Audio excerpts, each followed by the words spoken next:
उस बंदे ने मुझे यहाँ से पकड़ा, मुझे नहीं पता चला। फिर मुझे गाड़ी के अंदर दिखा दिया गया, उसने मुझे 2 चमाटे मारे। चमाटे मारने के बाद मुझे कहा वो अशर करेंगे, आपकी माँ आपका मुंह नहीं देख सकेगी। पहले मुझे कहा कि आप एक इंटरव्यू देंगे, आप कहेंगे कि खान साहब की टीम आपको पैसे देती है। ये क्लोज करके दिखाइए।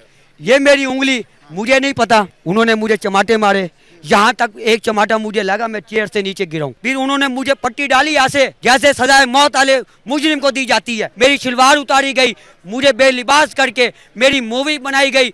उन्होंने कहा एक काम और करेंगे अभी तेरे साथ। मेरे घर इलाके में आके वीगो खड़ी होती थी। अस्सलाम वालेकुम नाज़रीन, आपकी मुलाकात करवाते हैं पाकिस्तान तहरीक इंसाफ के उस टाइगर से जो रियासती जुल्म और जबर का शिकार हुए। इनको किस तरीके से टॉर्चर किया जाता रहा, कौन लेकर गया था, इन्हीं से वो तमाम वाक़या जानते हैं।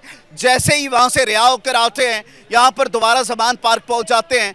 मुझे बताइएगा कि वो वाक़या कैसे पेश आया, कौन लोग थे, कैसे लेकर गए आपको?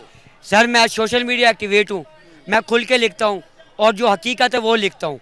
तो मुझे पहले प्राइवेट नंबरों से कॉलें आती थी, मुझे धमकियाँ दी जाती थी कि आपने दोबारा कोई स्टेटस लगाया, अपनी औकात में रहो, मुख्तलिफ गलीज़ गालियाँ दी जाती थी।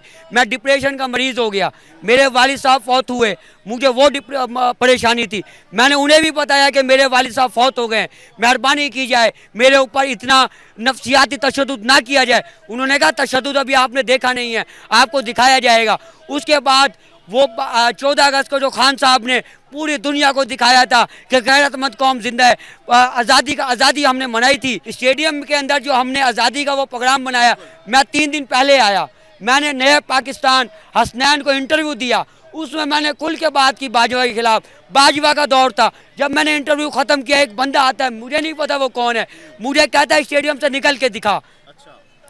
तो उधर खड़े हुए वो क्या अल्फाज से क्या बोला था, क्या बात थी? उन्होंने कहा आप बहुत ज़्यादा बोल गए हैं, आप बहुत ज़्यादा बोल गए हैं, आपको अंदाज़ा नहीं है, आपको स्टेडियम से बाहर नहीं निकलने। मैं कहा आप हैं कौन? इतने में उस बंदे की चालाकी से ऐसे वो बंदा गायब हुआ है, मैं उधर ढूंढता रह गया, नहीं पाया। लेकिन अल्लाह का शुक्र है, मैंने अपनी जान अल्लाह के हवाले की और मैं स्टेडियम से निकल पड़ा।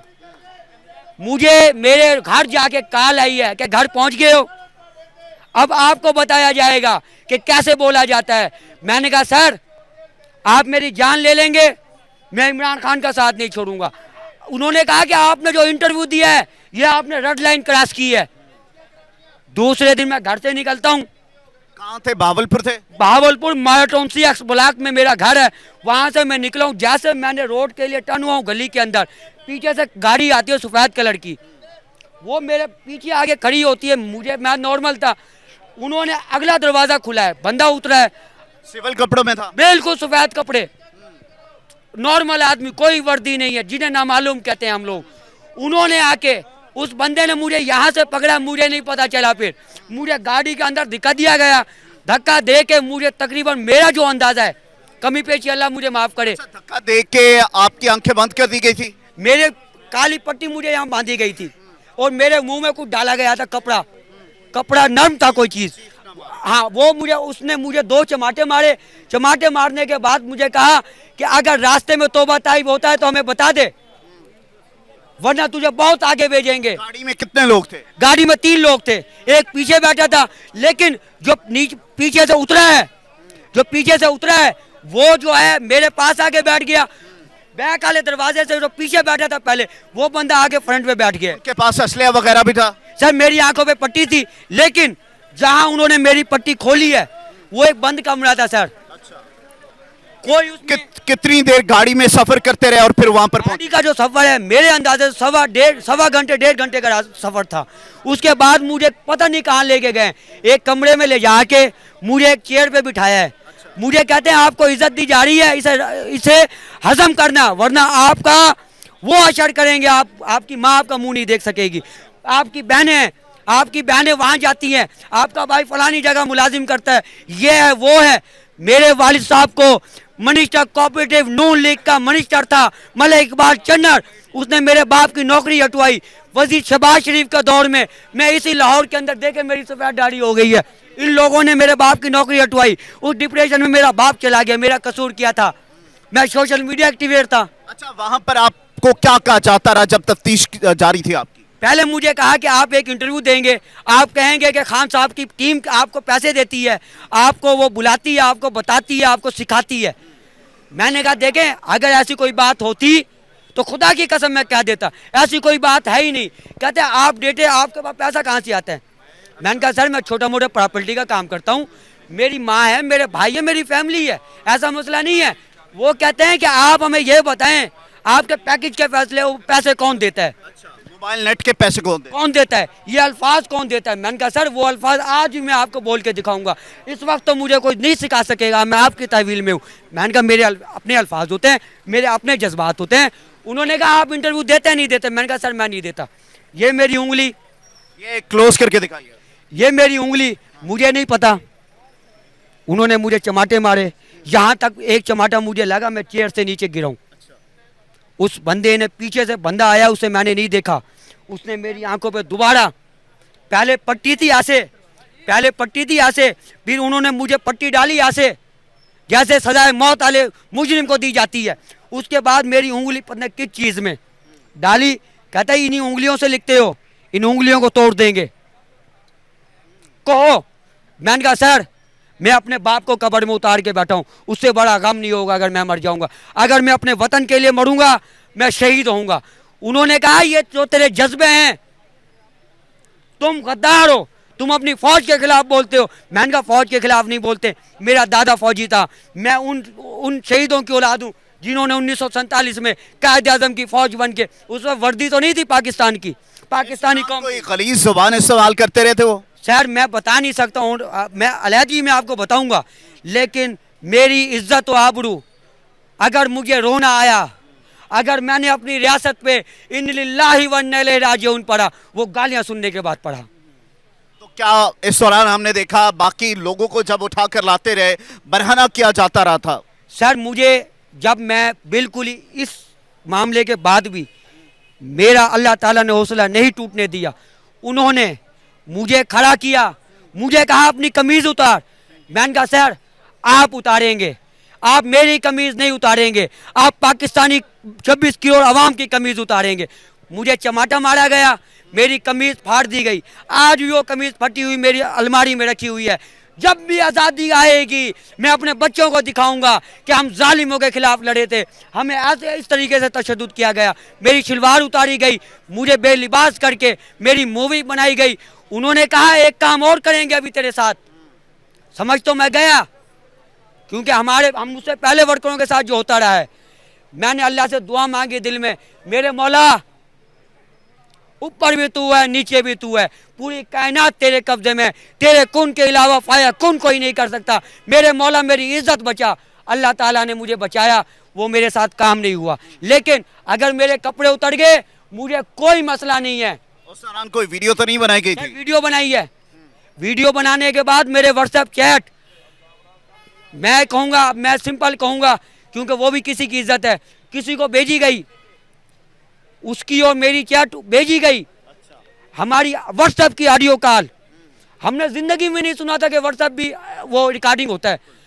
मुझे उससे प्राइवेट नंबर से कॉल आई, कहा गया कि आप उस लड़के को कहो अपनी औकात में रहे। उन्होंने कहा उसकी गलती, उन्होंने कहा आपको जो बताया जा रहा है वो कर दें।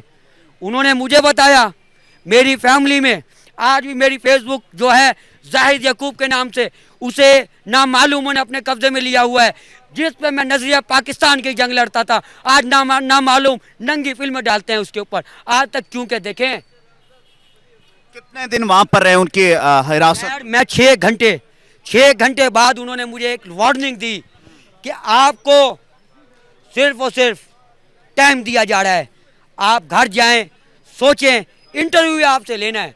आप ये ना सोचना कि आप भाग जाएंगे, छुप जाओगे, आपको कब्र से निकाल के लाएंगे हम। मैंने उनसे कहा, मैंने कहा सर आप मुझे जाने ही ना दें, मैं ये इंटरव्यू कभी नहीं दूंगा। उसके बाद मेरे घर इलाके में आके वीगो खड़ी होती थी, मुझे खौफ दिलाया जाता था, जहाँ मैं बैठता था वहाँ वीगो आती थी। लेकिन मैं उन वीगो वालों से सवाल करता हूँ, ए जुर्रतमंद हो, अगर जुर्रतमंद हो, तुम्हारे अंदर जुर्रत है तो तुम ब्लैक शीशा क्यों रखते हो? किस चीज का खौफ है तुम्हें? जुर्रत के साथ आओ। अगर नंगा भी करना है तो बगैरत मन के नंगा ना करो, जुरतमंद बगायत भी जुरतमंद होता है, लेकिन तुम वो बगायत हो, तुम्हारे अंदर जुरत भी नहीं है, तुम्हारे अंदर गैरत भी नहीं है। तो जब आपके साथ इतना तशद्दुद हो गया, आपकी उंगलियों को जो है वो नोचा गया, आपको नंगा कर दिया गया, बरहना करके तशद्दुद करते रहे, उसके बावजूद यहाँ पर पहुंचा है ज़मान पार। के बाद मैंने अपनी पार्टी एमपीए को कहा, अपने लीगल मेंबर को कहा, लेकिन अरशद शरीफ ने कहा था कि इमरान खान जीत गया, पीटीआई हार गई। मैं तो आज उस इमरान खान के साथ खड़ा हूँ। मैं एमएनएमपीए के पीछे नहीं खड़ा। मैं पहले करता था सियासत एमएनएमपीए की, लेकिन मेरे कप्तान ने मुझे बताया कि पाकिस्तानी गुलाम नहीं होता, ना एमएनए का गुलाम होता है, ना किसी एमपीए का गुलाम होता है, ना किसी मिनिस्टर का गुलाम होता है। आज हम ज़मान पार क्यों आए? हमें कोई एमपीए लेके नहीं आया, कोई एमएनए लेके नहीं आया। मुझे खान की मोहब्बत खींच के लाई है, खान की जुर्रत खींच के लाई है, खान की गलत खींच के लाई है, खान की दयानतदारी खींच के लाई है।